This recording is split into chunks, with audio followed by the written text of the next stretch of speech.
Just a few hours to go for the voting to begin in United States of America, and let's bring our viewers' focus to the swing states, how they have voted in the past in the 2020 elections when Joe Biden won this vote and he got the adequate number of electoral votes, and not only did he cross the 270 mark, he ended up reaching 300 plus of those votes. Let's also take a look at traditionally who are these voters, and particularly in all these 7 swing states, what is the approval rating for both Kamala Harris and for Donald Trump, who are contesting for this prestigious presidency. Let's take a look at the state of Arizona, one of the 7 swing states. We take a look at Harris and her approval ratings at 45%. Donald Trump is at 49%. So here's Arizona being projected to go to Donald Trump if the elections take place. This is as per the Wall Street Journal poll that has been conducted. Let's take a look at Michigan, where Donald Trump is at 47%. Kamala Harris is at 47% as well. So that's a neck and neck fight. This is again as per the Wall Street Journal poll that has been released in terms of the projection. So it could go either way. It could swing either way. Pennsylvania, again, a very tight fight between Harris and Trump, 48%.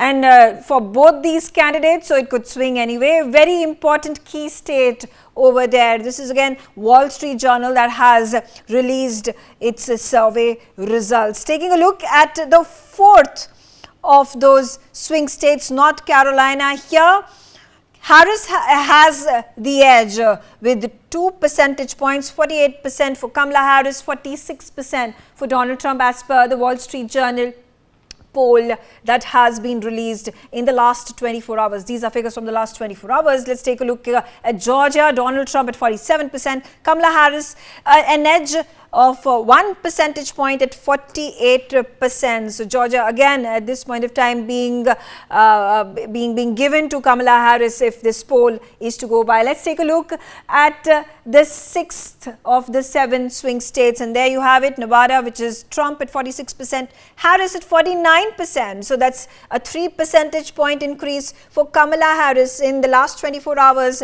when the Wall Street Journal poll projection has been released. Let's take a look at the 7th and the last swing state, Wisconsin, 47% for Donald Trump, 49% for Kamala Harris. So it means that amongst the 7 swing states, there are at least 5 of those swing states, in fact 4 of these swing states, where Donald Trump is trailing behind Kamala Harris, and there are at least 2 of those swing states where we see that Kamala Harris and Donald Trump are at neck and neck fight. They have gotten the same percentage of approval ratings. Do we also have, can we also have a look at, all right, so those are figures that we were talking about, and let's bring in our panelists into the discussion, and let's understand why the swing states are as important for the elections to be called out in favor of one political party and one candidate or the other. Peter Watson continues to stay with me, and Peter, again coming back to the swing states, the emphasis cannot be at this point of time underplayed, keeping in mind that Kamala Harris and Donald Trump today are again rallying. Kamala Harris is in Pennsylvania, Donald Trump is going to be in the other states, but all of those other states are also going to be the swing states, including Wisconsin and North Carolina. When there are votes, electoral votes that are won in 2020 by Joe Biden, he was able to capture the votes and the popular vote, the electoral votes and the popular vote of a majority of these swing states. What is the reason people are now going to vote for Republicans or Democrats? Well, firstly, let me just there's a very good article in today's Washington Post by Lenny Bronner. I just want to point out something that's really quite critical, is that the close polls don't really tell the whole story. The fact is that you've got there's a spread here. There's a typical polling error can be somewhere between 2 to 4%. And so you can have the polls being notably quite close. You made the point earlier. You could actually have a blowout by either candidate. The polls, to give you an example, in 2020, Biden only won by 44,000 votes, and yet he won by a pretty sizable electoral college vote. So, if I may, I want to put a little bit of context on why these so-called battleground states are important. In the United States, the larger states, California and New York, have been Democratic for some time. And as a consequence, you therefore are going to be fighting for a small number of states which have taken on a significantly disproportionate importance in these general elections. Just a footnote on this. California, for example, is responsible for fully 1/5 of the electoral college vote. If you win California, you won 1/5 of the electoral college vote. Absolutely. And up until 1992, that was a Republican state. Ronald Reagan won it in 1980. He won it in 1984. George Bush won it in 1988, but lost it in 1992. And the Democrats have stayed winning California. So you get my point. Once you take off these large electoral college states, California, New York, Texas, possibly Florida, that's why you've got the concentration on the small number of states. And we could talk about some of the earlier elections if you wish. Yeah. But this is what it's going to be all about. Unusually, because the large states have been taken off the board, so to speak. Okay. Okay, all right. I also have with me Stanislav Rosenberg. He's an entrepreneur. Stanislav, thank you very much for joining me on the telecast. And then, the first question, what is your perception of the US elections and the campaigning that has been taking place in full stead? Yeah, thank you for having me, Megha. It's definitely been a very electrifying election, unique in many ways. So usually a candidate who loses a presidential election doesn't run again. That's quite unique. We've had a sitting president essentially bow out of the election. So very unique in many ways. It's been contentious, but it's been electrifying as well. So you mentioned that tomorrow the voting starts, but it's already started throughout the nation, and we've already had more than 70 million votes come in, which is extremely exciting in many ways. The fact that so many people are interested in an election is in and of itself already a good sign, at least in the sense that democracy is having a strong voice from the people. So it is a very exciting election, but there's frustrations throughout, especially in the battleground states. I'd say it becomes most evident. Yeah. I grew up in Pennsylvania. I've seen a lot of the neighbors voting different throughout the election cycles because of the frustrations. A lot of the cities in Pennsylvania have done much worse recently than they have in the past, and that frustration, builds itself out in these elections. Or the suburbs have been left behind, and so forth and so forth. So you're seeing a lot of interest in the cycle, and I see that as a positive sign. In terms of how it'll play out, it'll certainly be a question that should hopefully become clear tomorrow, but I fear it may become a repeat of what we've seen previously. Okay. Stanislav, also, you being an entrepreneur, do you think Donald Trump's policy when it comes to putting in large percentage of tariffs on imported goods is going to help the economy of the country? That I'm definitely not in agreement with. We're just coming out of an inflationary cycle, and tariffs are highly inflationary. So I fear this will be, highly inflationary, basically taking us back to where we were 2 years ago in terms of interest rates, in terms of inflation rates, and a tariff war is the last thing we need at this point. But in terms of execution, I'm not sure a lot of this will be rolled out, even if he comes into the White House.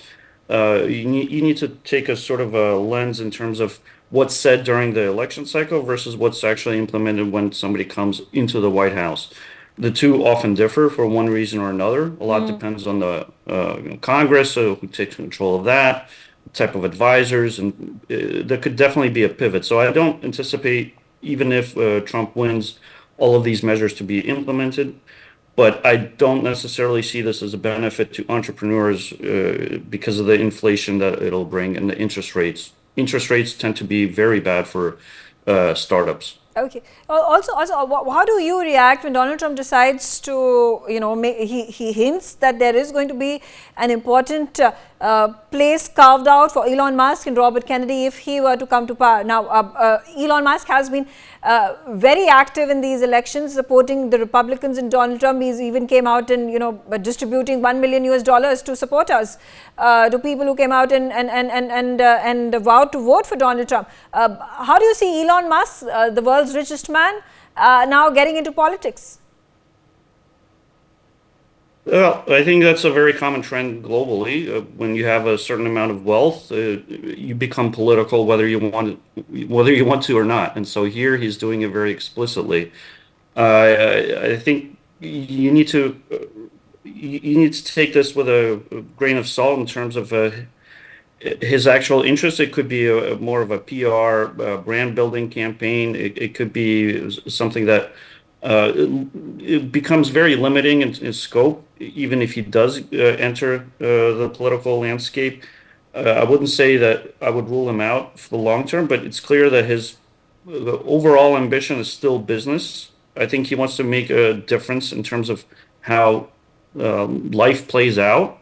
So having moonshot ideas like putting a man on Mars and so forth is really where his primary concern lies. He sees Trump potentially as a conduit to getting a lot of these things in action, and so he's leveraging this opportunity. I wouldn't say he's going to be playing this for the long term in terms of political landscapes, but it's an exciting way to play in any case. Okay. All right. Peter, the same question. How do you view, how is the average American viewing Elon Musk and his foray into politics? I really don't know. I know that you want a different answer from me, but there've always been oversized personalities coming into the United States sort of political environment, and making, sometimes they make no difference, others they do. And I'm just thinking, for example, in the election of 1992, you had a situation whereby you had a very well-known business person who came in as an independent, and skewed the race entirely. Took a huge amount of votes from Bush, and as a consequence, Mr. Clinton won that particular election. So, have either minor significance or, in the case of 1992 election, it can be actually a profound change or implication in the election. Okay. And talking about businessmen, Jeff Bezos, he decides he's not going to be endorsing Kamala Harris or the Democrats, and then there are layoffs that take place. There are people who are refusing to work in the publication, in the media agency. What do you make of this? Well, it's really unsurprising, I think, because these folks don't want to make a political statement, but you could say by not making a political statement, they've made one. And that's what the issue is. When you get large, very wealthy business folks in top of these media organizations, you're likely to, you can't take the politics out of politics, right? And so, and these businessmen have great difficulty trying to dissociate themselves from the media. So it's not surprising to me, but a non-endorsement is seen by many people in the case of the Washington Post as an endorsement in this case. Absolutely. Absolutely. Again, the same question to you is, Stanislav, the fact that an entrepreneur such as Jeff Bezos, who has traditionally backed the Democrats, decides to, veer away from supporting Kamala Harris. Why is this not being seen as a push for Washington Post to be fair? Well, I think that's the angle he's taking with this backpedaling in terms of endorsement.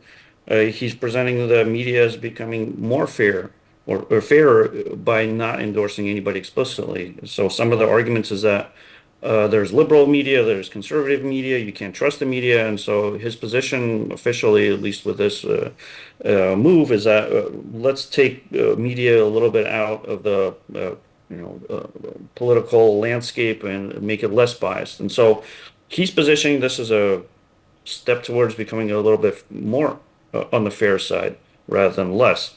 But I fully agree with Peter. You can take this backpedaling as a endorsement in and of itself. So there's clear messaging here. If the push was to support Kamala and he pressured the paper not to, then, well, you can make your own conclusions based off of that. Okay. Stanislav, let's talk about global affairs and how the presidential election is going to be impacting them, the issues, one way or the other. Kamala Harris has again reached out to the Arab Americans this time around, talking about how she is going to find a lasting solution to the Gaza crisis. Are the Arab Americans in the United States impressed? I think one thing that's been lacking, many people feel from Kamala, is just details. And frankly, throughout the campaign, there have been few details on any of the policies being mentioned. So it's one thing to state something broadly, that you'll end the war in the Middle East or bring peace to Gaza, but how are you going to enact that? That's the devil is in the details ultimately. So I'd say it seems like it's a last minute pitch to get the swing states like Michigan, the crucial Michigan votes to her direction. But without any details, it seems just like a last minute effort to make the move in some of these battleground states. I'd say it's not highly impressive. It's just it is what it is in terms of the last minute push. Okay. In contrast, Peter, Donald Trump has been all out. He has shown his support to Netanyahu and Israel very blatantly. In fact, after the Iranian missile strike that had taken place just a month ago, Donald Trump went out and told Netanyahu to blow up the oil fields and the what do you call it, the nuclear sites, and there was no mincing of words over there. Despite the kind of cautious stance that is taken, in contrast, the cautious stance that has been taken by the Democrats, by Joe Biden. Now, this is not playing in the gray areas, but actually going out on a limb and taking the side of Israel unilaterally. How does this work for Republicans? What's interesting is, in fact, Trump has been endorsed by Arab American groups and cultural associations in important states like Michigan. I don't know if you may have noted that.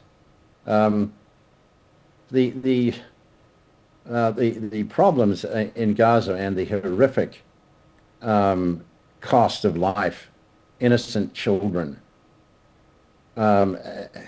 has obviously, we saw on campuses here in the United States earlier last year and earlier this year. I think there are a huge number of populations, Arab Palestinian populations in the United States, who are absolutely horrified at the carnage. And it's a challenge, frankly, for Kamala to try and differentiate herself from the president on this. In fact, you may recall on one of the broadcasts recently, she was asked what differences does she have in major policy issues from the president, and she said none. And I think people are having to think about how do you actually be positive dealing with this issue. It's horrific. And so I would just say that it's unsurprising, I think, to many that the Arab Americans, the Palestinian Americans in key places like Michigan and Pennsylvania have actually supporting the candidacy of Mr. Trump. Okay. And again, I'm going to talk about the other unfortunate incident that has now gone on. The war continues to happen between Ukraine and Russia, and Donald Trump's foreign policy in this regard, where he at this point in time has vowed that he's going to withdraw the United States financial and military support to Ukraine and try to find a solution by bringing both the leaders of the countries on the table. At this point, Donald Trump is very optimistic that he'll be able to end the war. Do you really think that's going to happen if he were to come to power? Stav, is that you? Yeah, that's for you, Peter. Okay. I think we need to understand where Trump's coming from here in terms of what I would call big power politics. That is to say, I think he and a number of his national security team think in terms of large blocks of countries and blocks of interest. Under any analysis in our international environment right now, China is, for the reasons we all understand, is the existential threat. And when you are dealing with, and India certainly understands this, and when you're dealing with major threats that we're noting, you try and make sure that you have the largest number of folks who have commonality of interest on your side. And I think from the Trump point of view, they see that the alienation of Russia has been very unfortunate. There are obviously very legitimate questions about Ukrainian rights.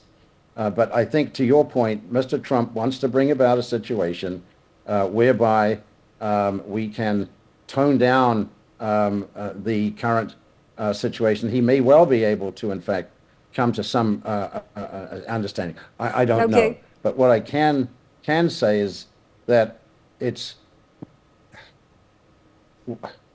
Vance the other day said, I don't necessarily agree, but the United States faces the prospect of sleepwalking into World War III.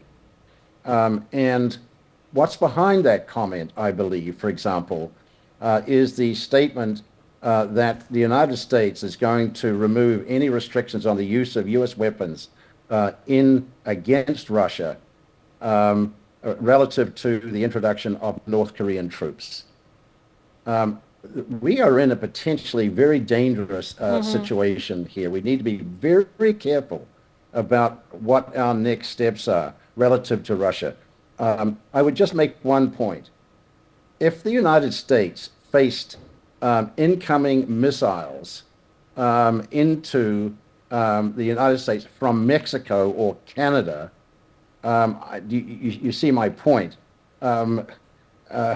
We would be very unhappy about that. And we need to better appreciate, I think, this from a sort of a major power perspective. Okay, interesting. Stanislav, the same question. The question and the kind of supposition that has been made by Donald Trump that he will be able to end war between Ukraine and Russia. Do you think this is gaining traction, particularly for the European Union nations, particularly about NATO allies? How is this going to play out? Because this is already complicated, and as Peter mentioned, there is North Korea that is now involved. There is China's involvement as well. There is Iran at this point in time that is supporting Russia. Do you think Trump could help the West in again segregating Russia from the new allies that it has found because of the Ukraine-Russia war? Yeah. Well, I think Trump is a very optimistic type of person in terms of his deal-making ability. So he is always very bullish that he can make a deal with anyone, including Putin. And that's a very complex proposition. I think he can certainly lead to peace, but it may not be in the way that NATO or Europe or Ukraine would like. So just cutting off funding, for example, and forcing either the European Union to step in. Germany and England has already done quite a bit, but the rest are frankly dragging their tails.